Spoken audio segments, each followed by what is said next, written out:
అక్క అంబాసిడర్, నేను బెంజు, అది పోర్టబుల్.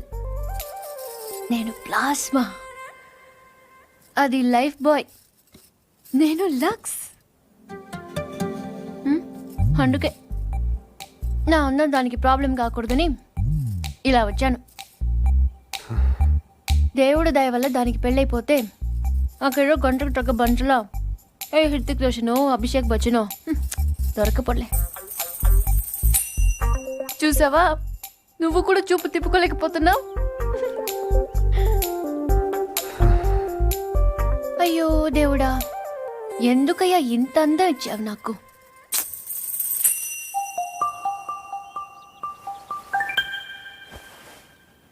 బాధపడకు పూరి. మీ అమ్మ వాళ్ళందరూ అనవసరంగా భయపడుతున్నారు, కానీ నువ్వు అంత అందంగా ఏం లేవు.